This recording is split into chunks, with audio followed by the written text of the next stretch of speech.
Fala galera, eu sou Renato Monteiro, Head de Mercado de Experiência da Kiggle.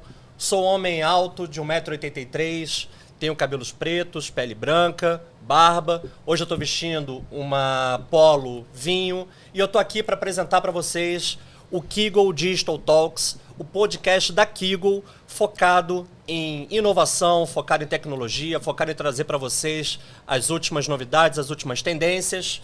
Hoje a gente está com um convidado super especial que a gente já vai apresentar, mas eu quero trazer para vocês o Rafa, que é o nosso Head de Cloud Computing e DevOps na Kiggle. Rafa, a palavra está contigo. Obrigado, Renato. Obrigado a todos que estão nos escutando e nos vendo também. Bom, meu nome é Rafael Luz, sou Head de Cloud e DevOps na Kiggle. Eu sou um homem branco, pele clara, cabelos claros também, olhos castanhos, possuindo barba e possuindo uma camiseta, vestindo uma camiseta preta escrito Kiggle. Bom, no nosso episódio de hoje falaremos sobre nuvem e sustentabilidade, a contribuição de arquiteturas modernas para um planeta verde.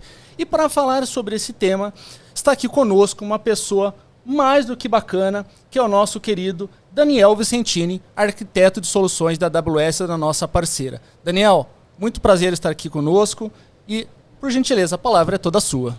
Prazer, amigos, tudo bem? Tudo jóia. Tudo bem para você que está assistindo. Eu sou Daniel Vicentini, o meu cargo na AWS, né, o serviço de cloud da Amazon Web Services, é uma função de arquiteto de soluções. Eu apoio os nossos parceiros que trabalham com a AWS, que apoiam os nossos clientes.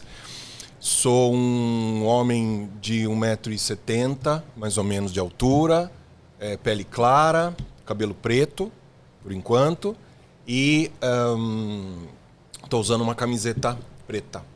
Obrigado aí da presença de todo mundo. Obrigado a vocês, obrigado do convite. A gente que agradece, cara. É muito legal ter gente tão bacana aqui para poder trocar ideia com a gente e levar informação para o nosso público. Principalmente parceiros, né? Principalmente grandes parceiros. A AWS é uma parceira da Kiggle. E eu quero começar esse nosso bate-papo abordando o tema do Green Cloud Computing. E eu queria a sua ajuda para explicar para a nossa audiência como é que surgiu esse conceito, o que significa isso, enfim, e qual é a diferença em relação ao consumo de energia de uma nuvem tradicional para essa nuvem focada aí na questão da sustentabilidade. Legal. Vamos lá, né? Então eu gosto de conceituar o termo green, né? Que no final das contas é sustentável. Certo. Né? Então a gente vai aqui nesse papo falar muito de práticas e técnicas e tecnologias de sustentabilidade. E até conectando a sua pergunta, eu estava, né, me preparando aqui para a nossa conversa. Talvez os mais antigos aqui do nosso videocast já ouviram o termo Green IT, né, que é uma prática sustentável, que no final das contas é a economia de energia. Isso vem lá dos anos 90. Então a consciência ambiental vem lá dos anos 90. Vocês já devem ter ouvido falar do protocolo de Kyoto, lembram disso? Sim. As nações se conectam, se juntam em 92. Protocolo de Kyoto defende pegada de carbono porque a percepção de que o mundo está ficando mais quente, etc., vem aí dessa época. Dali vem Green IT. Então, vocês devem se lembrar, por exemplo, a primeira coisa de Green IT que eu gosto, vocês lembram a história do computador Hibernat? Lembram disso? Sim. Ou da placa de rede Hibernat, né? Para os mais antigos, né? Para os mais novos, aliás, né? Tinham placas de rede no computador, né? Hoje está tudo integrado, mas tinha essa coisa de você... Modem, né? Esse eu não conheço, não. Tinha essa história de como que a tecnologia pode ajudar a economizar, a deixar o processo produtivo mais barato ou menos custoso e não agressivo ao ambiente. Então, dali veio a famosa economia de energia. Então, assim, o computador Hibernat foi uma evolução. Não sei se vocês se recordam, 94, 95, né? Vinha ali, a gente ligava os PCs, tinha ali o Energy Star. Você lembra desse logo? Lembro. O Energy Star era isso, significa esse PC, ele é green, ele é econômico. Tá? Então, isso é Green IT. Nós vamos falar bastante hoje do Green Cloud, né? Que assim, é a mesma ideia da gente ter prática sustentável, Só que aí levando para uma outra escala, que é uma escala planetária, que nós estamos falando de dentro do data center. Então, quando a gente fala de dentro do data center, a gente está falando de um conjunto de coisas. Eu estou falando do prédio, onde esse data center faz parte, desde a sua concepção de como ele é construído de uma forma verde.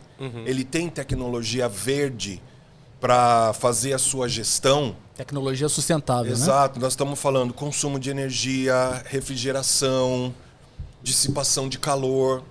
Né? E aí sim chegamos nos servidores, que usam as tecnologias como por exemplo, a diminuição do consumo de energia, passa por isso todos os seus componentes, como é que eu utilizo de uma forma mais eficiente esse data center, para que eu use da melhor forma, gastando o menos de energia, né, que vai produzir o carbono, Sim. que é isso que a gente quer no final do dia. No final do dia. E também, para fechar, né, gente? Green Cloud é tudo isso, a prática de reciclagem dos equipamentos.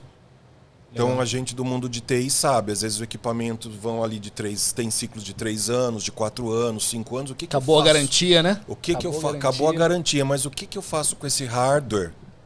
Né? Que prática sustentável. Então, esse conjunto de coisas é o que a gente chama de uma cloud sustentável, de uma cloud verde. Beleza? Bacana, bacana. E aí eu queria entrar um pouquinho na questão da arquitetura, né? Tá. Da arquitetura moderna, e como é que essa arquitetura moderna ela se relaciona com a sustentabilidade. Tá bom. Como tecnologias como a virtualização e a computação sem servidor contribuem aí com a questão da sustentabilidade na nuvem? Beleza. Antes de eu falar desses temas, vamos só olhar um pouquinho, então, o mundo que eu falo que é o mundo físico, né? A cloud é tudo virtual, de certa forma, né? Tá cheio Sim. de hardware lá, mas eu tenho milhares, centenas de milhares de servidores virtuais. Uma das coisas interessantes, antes da gente chegar na virtualização, é que a gente liga um servidor, um hardware, ele está consumindo. Sim. Não importa o que eu estou fazendo ou não. Né? Então, esse é o ponto. Como é que a gente pode ser mais sustentável? Né? Ou até a pergunta, para que eu preciso Efetivo, né? deixar esse equipamento consumindo, que está gastando energia, ar-condicionado, etc., quando eu não estou fazendo absolutamente nenhuma aplicação específica. Eu só tenho lá um sistema operacional rodando. Então, por que isso é importante? À medida que a gente leva para virtualização, que significa eu pegar um hardware físico e transformar ele em diferentes, múltiplos servidores, que é isso que acontece na prática, a gente está usando de uma forma mais eficiente esse servidor. Então, ele não vai ficar ocioso. Certamente, o ideal é que a gente sempre deixe ele próximo da capacidade máxima. Inclusive, tem estudos por aí que dizem que quando o servidor está liberando 70% do consumo, é como se fosse a velocidade de cruzeiro, é a ótima, né? É a melhor entre estar fazendo muito pouco e estar fazendo muito. Né? Então, é um tipo de prática aí para a gente usar melhor esse recurso. Isso é virtualização.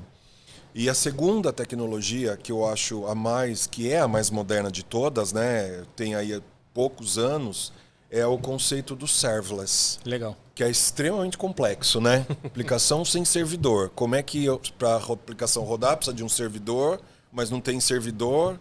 Então, deixa a cabeça das pessoas bastante confusa. Quem não é de tecnologia tão profundamente, com conhecimento tão profundo de tecnologia, não é um entendimento trivial, né? Então é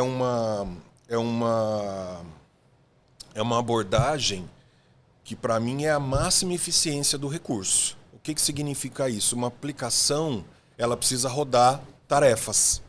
Então a ideia do serverless tem duas. Do ponto de vista técnico, dela ser muito mais portátil. Então a gente escreve pequenos, né, fatia a aplicação em pequenas aplicações menores e a gente pode distribuir. Então eu posso ser mais eficiente. Vamos dizer assim, do ponto de vista de implantação, isso é uma coisa bastante importante. E a segunda, que tem um apelo sustentável, porque vamos lá, a aplicação executa funções específicas ali, tarefas, certo? Então o suprassumo do serverless é o seguinte, eu vou consumir recurso do servidor só quando ela precisa rodar.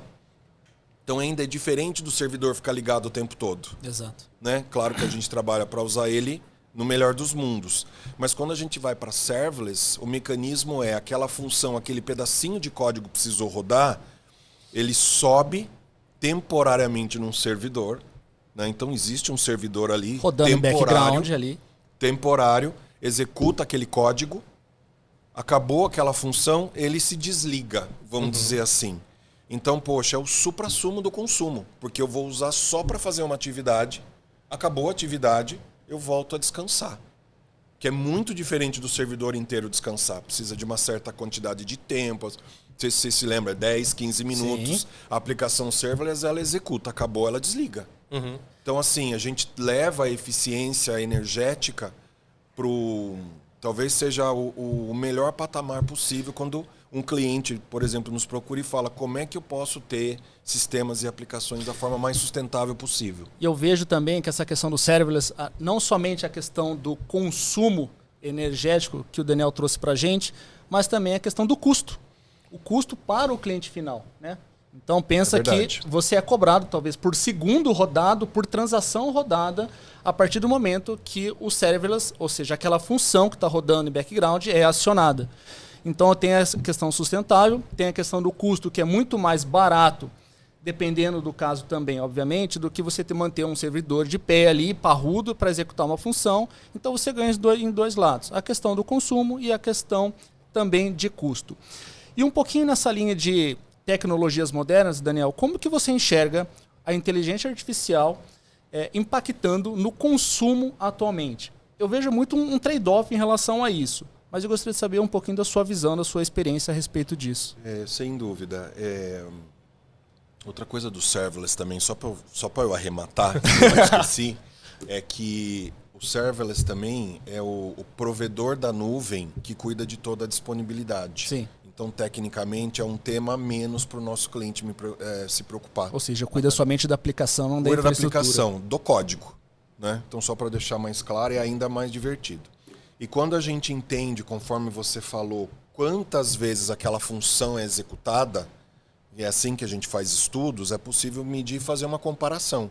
Olha, essa aplicação vai rodar melhor se for serverless, vai rodar melhor se for tecnologia tradicional, por exemplo. Sim. Tá. Sobre a inteligência artificial, isso é um dilema, né? Porque até então, há um ano atrás, já 1 ano e pouquinho, né? A gente está falando de eficiência, e aí chegam esses supercomputadores com essas placas gráficas de 4.000 cores, 5.000 cores, gerando vídeo, né? Gerando Sim. imagem. Então é um novo desafio. Né? É um desafio porque a gente parece que voltou uns passos atrás no tema sustentável. Né? Porque a gente está usando quantidades gigantescas de processamento. Então, como é que eu vejo, né? E eu acredito muito nisso, né? A solução, que é um princípio da cloud pública, é o compartilhamento desse recurso. Então, pensem, eu faço investimento, ponho na minha casa. Né? Vou consumir bastante CPU quando necessário, horas esse hardware pode ficar ocioso e está ligado. Então a gente está sobrecarregando do ponto de vista de sustentabilidade de novo, concordam? Sim. Sim. Tá? Então, um dos pontos que eu acredito muito é a gente levar isso para um meio compartilhado. Então, por isso que a cloud pública é tão importante nessa temática. Porque eu estou compartilhando com outros clientes, os nossos clientes vão usar somente quando precisam. E aí tem bastante desses princípios, como a gente falou, como, por exemplo, virtualização e serverless também, para fazer processamento. Então, seria uma forma bastante inteligente da gente ir para o mundo de inteligência artificial que vai consumir terawatts de energia do planeta e como é que a gente... o que a gente faz em troca? Entendeu? Então, o compartilhamento e o uso da cloud pública, ela acaba vindo mais em voga por essa questão, por causa dessa sustentabilidade que o conjunto tem. Então, eu, cliente, quero utilizar a inteligência artificial, se eu tenho um data center, um serviço de data center verde, eu vou consumir IA, mas já vou de saída consumir ele de uma forma mais inteligente. Legal. Daniel, eu vi uma pesquisa recente trouxe que, por enquanto, 25% tem soluções cloud native. E ainda tem uma questão muito híbrida, ou seja, a jornada de migração e modernização para a nuvem, ela já existe há muito tempo, mas ela ainda está em continuidade. Ou seja, tem pelo menos 75%, 80% ali de cloud híbrida, ou seja, utilizando soluções data centers locais, on-premise, e aí o pessoal mixando isso com a nuvem. Isso aí. Como que você enxerga agora com essa questão de sustentável, inteligência artificial, você vê que a adoção da nuvem ela vai acelerar por conta de todo desse ecossistema que a gente está vivenciando agora? Sem dúvida, e aí eu posso trazer um pouco de dado, né, que a AWS apresenta, porque é isso, a pressão para usar esses recursos internamente ela só tende a crescer. Sim. Então eu tenho a pressão sustentável, Sim. e eu tenho a pressão de consumo e até a pressão de preço, né? Soluções de inteligência artificial, voltamos a falar de supercomputador, Sim. elas encarecem, né? E às vezes as demandas dos nossos clientes são pontuais. Então, mais do que nunca, essa computação em nuvem, ela acaba sendo relevante porque eu vou usar pelo período que eu preciso, pelo tempo que eu preciso.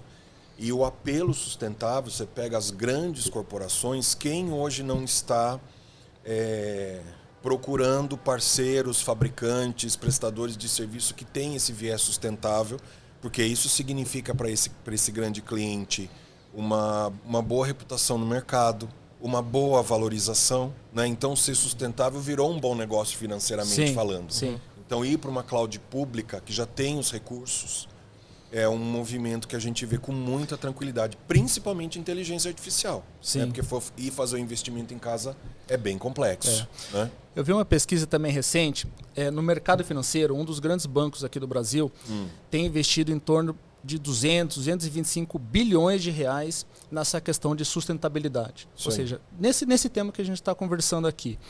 E me surpreendeu. De fato, eu não tinha ideia da dimensão em valores o quanto essas grandes enterprises, aí que eu estou falando do setor financeiro, está investindo nessa linha. Você, como arquiteto de solução, apoiando diversos outros clientes, você enxerga essa iniciativa também em outros nichos de mercado? Excelente. Minha resposta é sim. Né? O mercado ainda está digerindo inteligência artificial. Você lembra de outras palavras? Lembra de internet das coisas? Sim. Lembra de... sei lá, hipercomputação, hiperconvergência. Então apareceram aí, tem as hypes, como a gente fala, né? São palavras do momento, mas eu acho que passado um ano, os fornecedores conseguiram trazer casos mais concretos de uso onde a gente pode aplicar inteligência artificial. Então a gente para de falar um pouco da inteligência artificial por inteligência artificial e a gente vai para casos de uso. Esse é um pouco do meu trabalho junto com os times de parceiro que a gente trabalha. Legal. Como é que a gente pega problemas concretos do mundo real e fala, esse é um caso para inteligência artificial. Vou dar um exemplo. A gente estava conversando com um cliente que ele tem as suas demandas ali de ter relatórios de dados, os mais diversos, porque o mundo hoje é muito dinâmico. Ele quer saber faturamento, ele quer saber o desempenho da equipe, ele quer saber o desempenho econômico da empresa, mas outras coisas vão surgindo no dia a dia. Como que é o mundo tradicional? Eu preciso pegar uma equipe de sistema, uma equipe de banco de dados, senta na mesa, vamos fazer um projeto que eu preciso de um relatório novo. Passam-se aí alguns meses, testam e depois o relatório vem e volta. Vocês já passaram por isso. Sim. A inteligência artificial, para mim, assim, o grande caso de uso é esse aumento dessa produtividade. Legal. Então, a gente tenta entender dos nossos clientes os casos de uso. Fala, poxa, se eu colocar uma inteligência aqui para facilitar você a criar esses relatórios, eu imediatamente consigo te dar respostas de curto prazo, sem você precisar demandar muito recurso da sua TI, que já, com certeza já tem muito para estar fazendo. Entenderam um pouquinho? Então, assim, quando a gente olha produtividade, otimização de custo, ela está em 100% dos clientes. Né? E aí, para fechar cloud, porque o nosso cliente pode usar temporariamente, pode utilizar por um certo período. Então, o investimento em cloud ele é viável para todo mundo. Esse é um ponto bastante interessante. Então, a gente tem grandes clientes usando, acho que talvez os financeiros, para eles já perceberam os benefícios automáticos, e os mercados menores, de pequenas e médias, que a gente olha aqui no Brasil, é 99% das empresas, a gente ainda está contando essa história, mas elas estão chegando, os clientes estão acompanhando. Entender, poxa, eu posso pôr uma solução aqui que vai acelerar o meu processo. E aí cai como uma luva. E você entende que esse tema cada vez mais está saindo da mesa de tecnologia para indo na mesa de negócios também? Ou seja, o tema sustentabilidade, aliado à inteligência artificial, o gerenciamento de custos em nuvem, que está falando muito linkado com o FinOps, Sim. e a gente fala sustentabilidade, o Green, né? O Green com o FinOps, hoje tem se falado muito sobre GreenOps, ou seja, como que a gente cada vez mais tem arquiteturas modernas, de baixo custo, utilizando a cloud para um time to market, cada vez mais ter ali a continuidade dos negócios. Você vê um casamento perfeito nesse cenário, então, com a utilização da cloud? Sim, até quando a gente desenvolve projetos na AWS, vou dar um exemplo dentro de casa, a gente tem um modelo para desenvolvimento de projetos que se chama um framework, né, um modelo de trabalho, que chama Well Architected Framework. Então é um modelo de trabalho famoso WAF, bem criado, bem construído. E eu faço a analogia básica que a gente faz são os pilares da casa, né? Preciso da fundação, Sim. sapata lá, né? Solo amassado, os pilares, aí a gente começa a construir a casa. E a gente olha durante o desenvolvimento desses projetos esses 6 pilares. Um deles, já há muitos anos, já é um pilar de sustentabilidade, onde a gente vai olhar, estou usando a caixa de ferramentas é gigantesca em nuvem, estou usando a ferramenta correta, estou usando a ferramenta mais barata, e acho que a coisa mais importante que casa muito com o FinOps, medição, né? Porque o nosso CFO fala, quanto vai custar esse projeto? Quanto vai custar essa aplicação? Qual que é o retorno financeiro? São conversas complexas, sim, né? Sim. E para o pessoal de sustentabilidade, quanto de pegada de carbono essa solução vai consumir? Na AWS, por exemplo, a gente tem o ferramental para os clientes entregar tudo isso. Então, eu acho assim, como a gente tem dado concreto, ferramenta para olhar, olha aqui, o projeto está implantado, você está dentro de uma prática e está gerando números, assim, o sucesso desses projetos é a gente estar conversando com essas áreas, porque essas demandas vêm dessas áreas. Sim. Né? O CFO senta e fala, eu quero retorno, quero medir esse meu projeto, quero saber se isso aqui é sustentável mesmo como, me prova. Quanto de pegada de carbono? Economizou, né? Faz um cálculo, se eu usar aqui dentro de casa, a gente tem condição de dar esses indicadores. Então isso é muito legal. Né? Eu quero trazer um case que eu vivenciei isso, eu trabalhei num projeto gigantesco recentemente, e um dos temas era justamente essa pegada de carbono. O CFO queria saber o seguinte, o quanto que esse projeto está sendo otimizado, ou seja, a pegada de carbono está economizando, dando o projeto na nuvem em comparação com um data center local. Era um dos temas do projeto de fato. Ele precisava mostrar, né, para os C-Levels o quão benéfico era a utilização da cloud.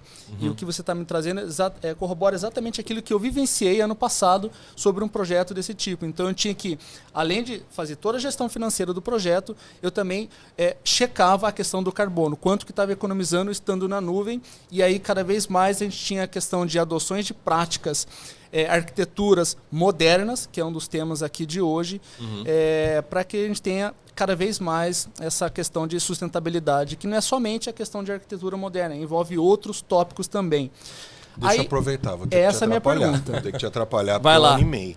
Que é o seguinte, né? Como a gente falou do Green Cloud, né? Que é todo um conjunto de fatores, os data centers dos provedores de cloud já são construídos com base nesses pilares. Era essa a minha pergunta. Eu estou adiantando, você já vai me perguntar. Então, assim, a gente tem estudos que o cliente tradicional do seu data center, quando ele move a sua aplicação para uma cloud pública, ele já vai, de cara, reduzir a sua pegada de carbono em 80%. Esse número estava na minha mente também. Tá? Por quê? Porque todas essas práticas esses dados são públicos. São né? públicos. Então, assim, como já existe a prática, 80% já é a chance da pegada de carbono. A AWS, em paralelo, respondendo a sua pergunta que talvez você vá fazer, ela já investe em energia renovável, acho que já a gente chega lá. Quando o data center ele tem, a gente tem na grande maioria nos Estados Unidos, né, em alguns lugares na Europa. Quando vai para um data center que já é 100% energia renovável, a gente chega a índices de 96% de economia de pegada de carbono. Então, para o cliente que tem essa consciência, o que deve para os seus acionistas, tudo isso é mostrado. E aí, de novo, a gente tira o relatório, fala, tá aqui, ó, tá aqui o seu consumo. E às vezes o cliente fala, mas me dá esses dados, a gente tem a metodologia, como é que faz o cálculo, quanto está alinhado aí com os protocolos conhecidos de cálculo de pegada de carbono. É um tema muito legal que encanta os nossos clientes, porque a gente já, a AWS em particular e os outros provedores de cloud aí já vem trabalhando nisso há muito tempo. E assim, é isso que que o Daniel está comentando aqui com a gente, é realmente verdade, eu vivenciei isso, e o índice que eu atingi lá foi em torno de 92% a 95% de redução da pegada de carbono. Isso mesmo. E aí a gente extrai essas informações através dos providers, que ajuda a gente, nós clientes e administradores ali de ambiente, a checar esse fato, esse número de fato. Muito legal isso. E eu falo para o nosso time de TI que tá nos assistindo, uns assuntos bons também para a gente conversar com os nossos C-levels, né? Você fala, olha, a gente está com uma pegada de carbono boa, viu? Então dá até para impressionar aqui os nossos chefes e a gente também elevar o nosso nível, né? Vamos todo mundo aqui estudar a pegada de carbono, que são temas o impacto que disso, a TI está, né, sendo cobrada. Pegada de carbono, a sustentabilidade da minha empresa, já que eu tenho um data center. Acionistas estão pedindo essas informações. Então, isso é super estratégico. E a TI tem que ser esse parceiro estratégico dentro das organizações. É ela que traz essa informação, sim, não é? Concorda? Você citou Estados Unidos, né? O caso específico dos Estados Unidos, falou de alguns países da Europa. Sim. E nesses lugares existem regras de regulamentação, enfim, de certificação. Muitas. E aí eu queria que você também falasse um pouquinho, assim, como é que você vê a questão de compliance mesmo, né? De quanto que para essas empresas que estão investindo pesado em sustentabilidade, quanto que isso tem a ver com uma preocupação realmente em fazer do planeta Terra um espaço habitável para os nossos filhos, né, para as próximas gerações, e o quanto ajuda toda essa política de certificação dentro dessa sistemática. Joia. Existem algumas regulamentações, e acho que uma que vem na cabeça de todo mundo, que inclusive são perguntas que o cliente faz, é a ISO. Né? Então, existe uma ISO, uma norma 14001, que é para gestão de ambientes sustentáveis. Então, por exemplo, na Europa, isto já é uma obrigação. Em alguns estados dos Estados Unidos, isso é uma obrigação. Agora, ser conforme, eu gosto disso porque a hora que você simplifica num padrão, é muito mais fácil de dizer, eu estou pronto. Mas só explicando esse sistema de gestão ambiental, ele não é um sistema de computador, mas ele é um conjunto de práticas para eu atestar o órgão regulador, que da mesma forma que, lembra que eu comentei de Green Cloud? Sim. Isso é exercido na prática, entendeu? Então, assim, você constrói o prédio, você tem os indicadores, os comprovantes, a documentação que ele foi construído, você usa energia renovável, você mede os seus índices de eficiência, você mede os seus índices realmente de sustentabilidade que você diz. Então, assim, são pequenas peças com diferentes mecanismos onde você reporta isso para o órgão regulador e realmente ele atesta aquele cliente, aquela empresa, aquela indústria, que ele tem uma prática sustentável, que não basta só fazer.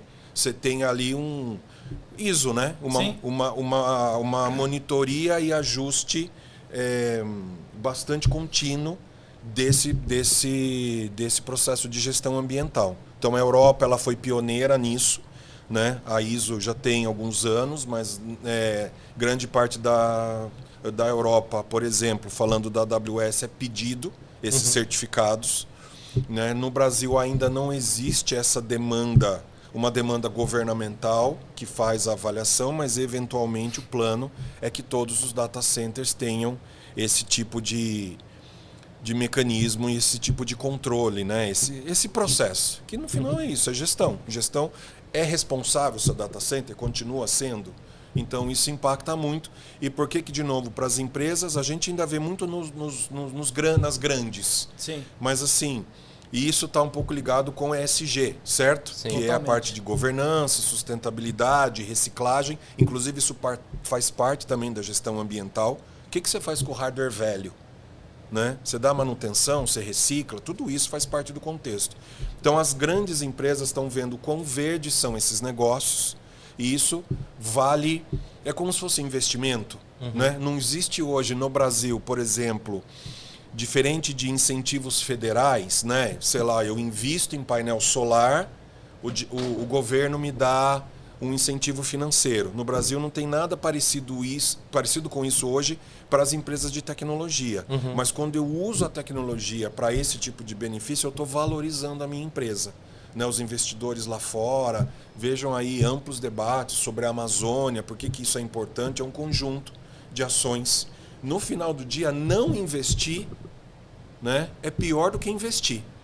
Porque quando você fala eu faço isso, é mais um pontinho ali para você ser avaliado como uma empresa séria, com ética, etc, etc. Perfeito. Entendeu? Legal você falar de investimento. Eu vou dar um passinho atrás. Eu quero ainda discutir um pouco o futuro, né, como é que a gente olha para frente, o que a gente vê de tendências. Mas quando a gente fala de investimento, a gente obviamente pensa em retorno, a gente pensa em ganho de competitividade. E aí quero voltar um pouquinho no tema da IA ainda. Porque a IA, ela gera hoje um aumento no consumo energético em função, enfim, dos seus métodos de processamento ali. E aí eu queria, da mesma maneira que ela gera um desequilíbrio do ponto de vista ecológico, ela traz para a gente hoje ganhos de produtividade. Exato. Que significam economia e ganhos de performance, eficiência operacional em outra Exato. ponta. Como é que você vê esse casamento? Né? Porque existe uma tensão. Você coloca um elemento novo no jogo que joga contra, digamos assim, a questão da sustentabilidade, mas em compensação ele te traz benefícios do ponto de vista de eficiência operacional. Então como é que você vê esse equilíbrio sob uma ótica de ganho de competitividade para as empresas? Vamos lá. Já chego às empresas, mas vou dar 2 dados interessantes. Né? Então, o problema está no ar. A inteligência artificial chegou para resolver alguns problemas do mundo, que a gente achava que a gente não ia conseguir, ainda espero. Só que o trade-off é que isso vai nos custar a nossa qualidade de vida, vamos dizer assim. Então já tem alguns movimentos, a AWS também faz parte disso, de aperfeiçoar essa infraestrutura. Então, vou dar uma resposta técnica, por enquanto. Pegando a própria AWS como caso, ela investe nos seus chips dos seus servidores. Legal. Então, ela já vem desenvolvendo, isso já está pronto no mercado, chips que já são mais eficientes em consumo e otimização. Então, a gente tem uma tecnologia que, quando eu comparo com os chips tradicionais, eu já tenho ganhos de 30%, de 40%. Então, a gente já está olhando, desse ponto de vista de funcionamento, como é que a gente desenvolve mais chip, porque essa é a nova onda. Como é que a gente sobrevive, né? Como é que a gente resolve o problema do mundo, mas da mesma forma eu não agrido ele. Processamento mais rápido, com menor custo e menor impacto. Exatamente. Então eu vou continuar processando, mas vamos otimizar o que já está otimizado? Isso é um tema. Outro tema, que é uma tendência, e a AWS em particular tem alguns projetos sendo testados, como é que a gente recicla esses recursos que a gente consome? Mais CPU, mais produção de calor, por exemplo, né? E essa produção de calor eventualmente pode ter CO2 ainda aí, né? Porque o caminho ainda para ser completamente renovável tá longe. E produção de calor continua existindo. Então, por exemplo, ela, como outros, está estudando refrigeração líquida, né? Para que eu tenha um impacto menor no ambiente, porque eu preciso fazer a dissipação desse calor. preciso dissipar esse calor, o que eu faço com ele? Então, é interessante, na AWS tem duas coisas acontecendo que eu acompanhei. Um é utilizar, eu falo, os gamers devem falar, isso daí não tem nada de novo, né? Resfriamento por água, né? O water cooling, tá? Essa prática não é super escalável ainda no data center, tem muito projeto piloto, que por outro lado o que acontece? Nós estamos esfriando essas CPUs, né? E estamos diminuindo o calor, estamos gastando menos energia também. Então, sim, é a tecnologia em favor da tecnologia, de eu gerar mais processamento e ser menos oneroso. E tem um outro projeto muito legal que, por exemplo, parte do calor formado pelos hacks ali, sustentando uma comunidade local ali de um país frio, né, como a AWS sendo um fornecedor de calor.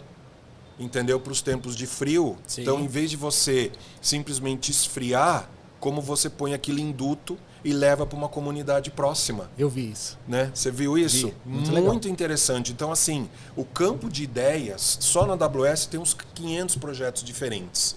Ela tem algumas peças-chave, mas, assim, essa juntada, eu acho que dá uma boa credencial, e aí acho que para fechar a sua pergunta, né? Para quem já esqueceu da pergunta, que eu falo bastante, né? Como é que, de novo, a empresa se beneficia disso?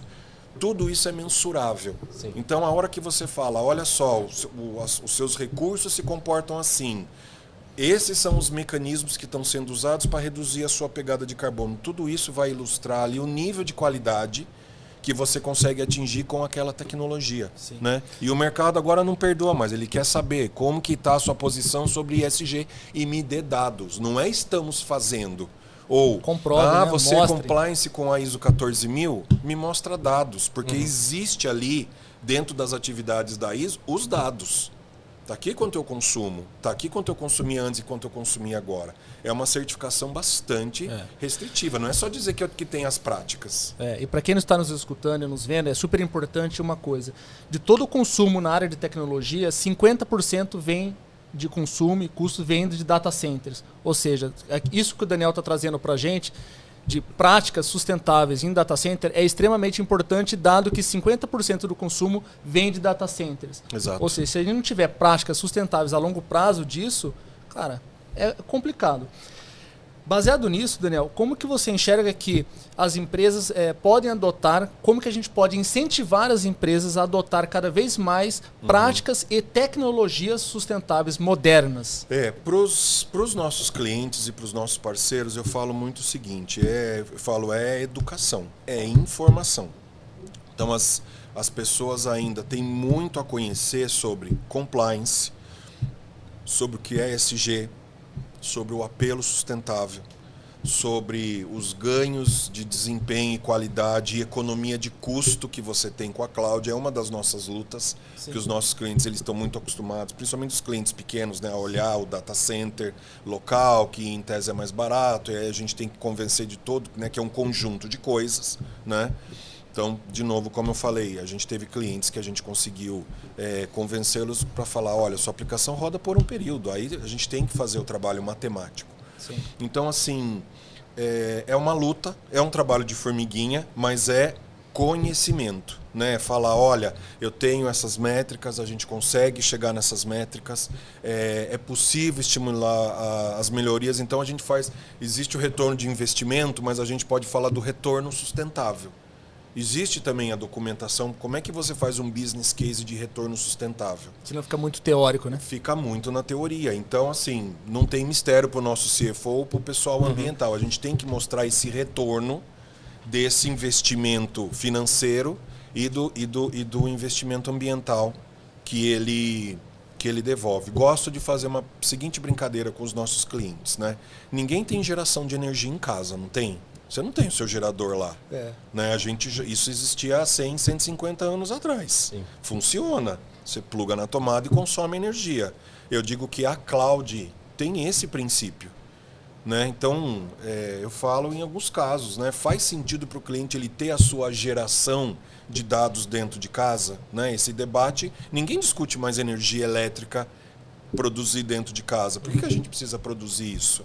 Né? Utilizando o cloud é mais sustentável, né? Eu só pago, Tecnologias de ponta. pago de acordo com o meu consumo, tecnologia de ponta para qualquer tipo de cliente, né? Porque Sim. um cliente pequeno hoje ele pode, você falou de melhorar processo com IA, eu posso ter o meu tamanhinho, né? A gente tem projetos sem ser pejorativo, mas pequenos projetos até do ponto de vista de custo, né? Do chatbot, que é um caso super simples, né? Todo mundo entende chatbot, né? Que tem um custozinho pequeno e jamais um cliente pequeno poderia fazer isso investindo dentro de casa.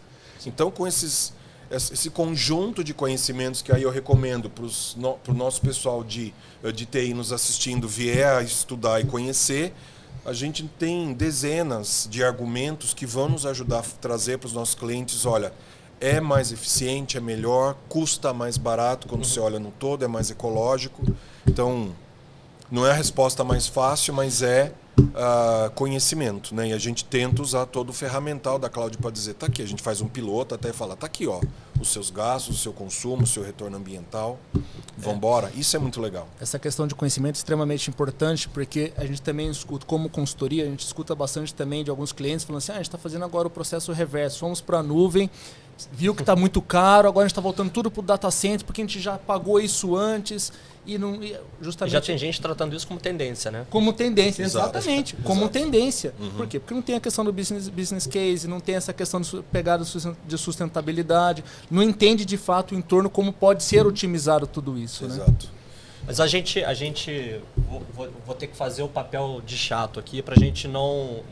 O assunto é muito bom, né? Falar de sustentabilidade no momento que o mundo vive, né? A gente acabou de presenciar aqui no Brasil, enfim, toda a tragédia lá do Rio Grande do Sul, que tem conexão direta, mas a gente precisa controlar um pouquinho os nossos ânimos aqui. E a gente está chegando no final do nosso episódio de hoje.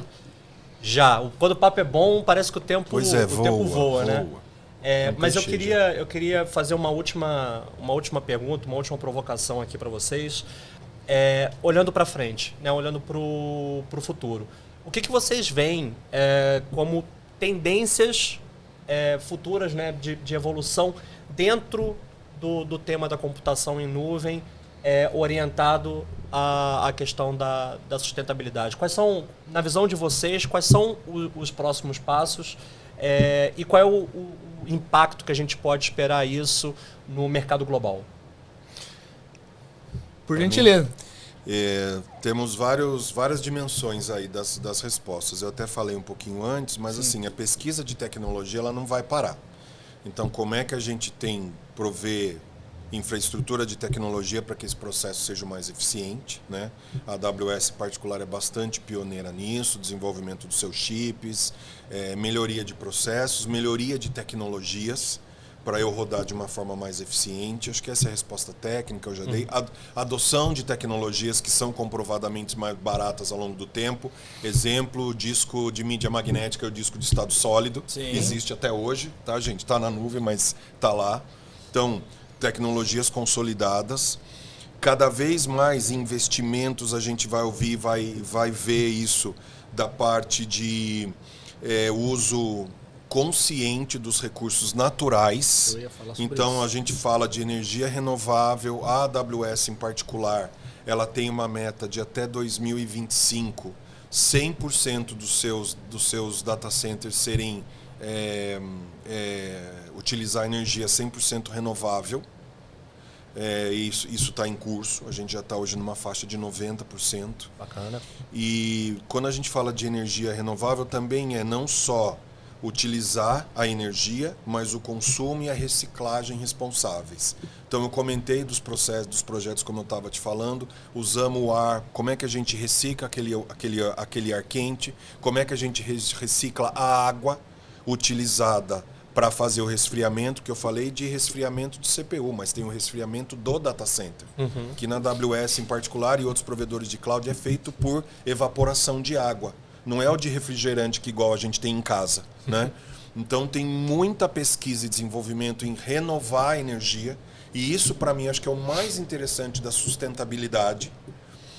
Tem um terceiro tópico que é a infraestrutura civil, né? Temos Eu me lembro que existe uma outra regulamentação, me lembrei ela agora, que é o tal do LEED, que é uma certificação para a construção de prédios.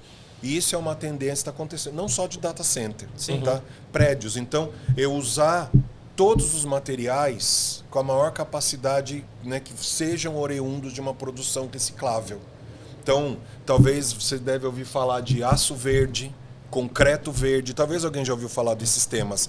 Ou seja, no processo produtivo desses materiais teve as mesmas práticas. Condomínios de casas. Exato. Com práticas sustentáveis. Materiais. Sim. Cara, vem tanta coisa na minha cabeça. Grupo gerador dos data centers, né? Muito comum hoje, mais o óleo vegetal, né? Energia sendo gerada de óleo vegetal. Não sei se vocês sabem, 90% mais econômico do que um óleo de combustível tradicional.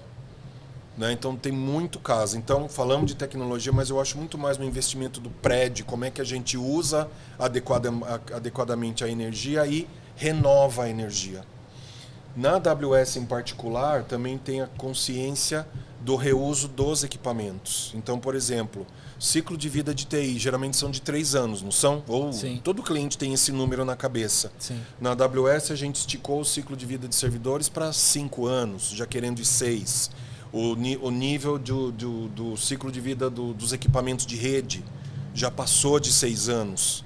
Legal. Depois que eu usei esse hardware. Então, assim, essa parte de reciclagem, que isso é completamente ESG, a gente vai ver isso cada vez mais. Nem todo data center pratica isso. Então, acho que se a gente voltar lá para ISO, né, para um sistema gerenciado ambiental, a gente vai ver cada vez processos mais sistematizados para todos esses ciclos, para a gente atingir aí 2050. Na verdade, a AWS em particular em 2040, a Amazon como um todo, ela quer ser geradora de carbono zero.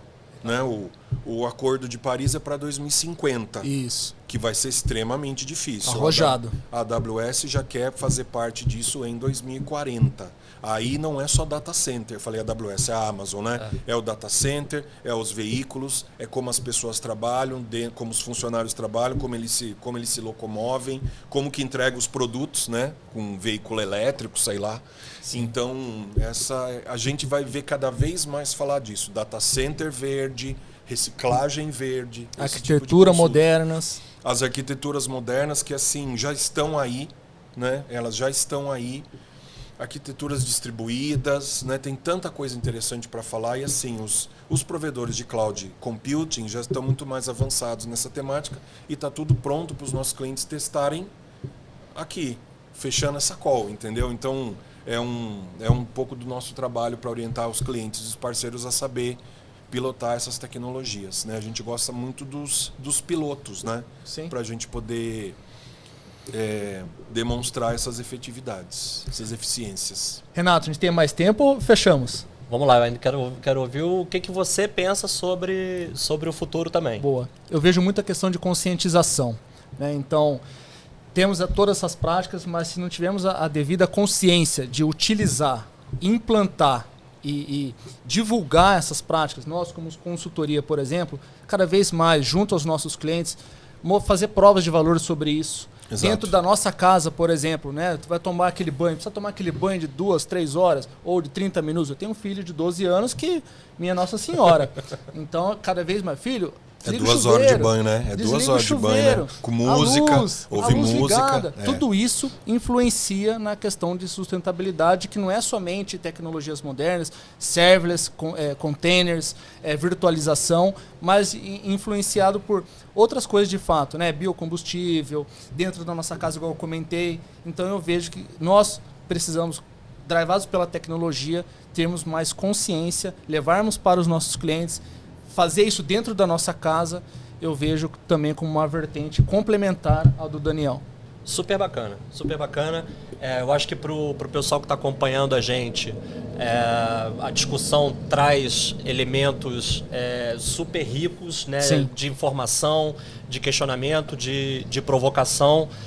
Então eu queria agradecer a presença do Daniel, agradecer aqui a coparticipação, a coliderança desse bate-papo do Rafa e deixar um espaço aí para vocês darem os seus últimos pitacos aí, suas últimas mensagens para o público que está acompanhando a gente. Legal, vamos lá. Vou endereçar aqui, Daniel. Primeiro, queria agradecer muito a sua presença. Obrigado, eu acho que foi super enriquecedor esse papo que a gente teve aqui, trazendo informações relevantes para o nosso público. Pedir para o pessoal, cada vez mais, que está nos escutando, nos acompanharmos aqui no Kiggle Digital Talks, trazendo sempre um convidado super especial. E é isso, Daniel, de novo, muito obrigado pela presença, por trazer informações relevantes, por estar compartilhando com a gente esse momento super bacana. Obrigado para você que nos assistiu. Queria agradecer a Kiggle, agradecer a vocês. Foi uma honra esse convite e fico à disposição para a gente continuar os próximos. Fechou. Muito obrigado. Até mais, pessoal. Pessoal, não esqueçam de acompanhar a Kiggle aí nas redes sociais, tá? A gente está no Instagram, a gente está no LinkedIn, a gente está sempre compartilhando aí conteúdo bacana e a gente se vê no próximo episódio. Obrigado. Tchau.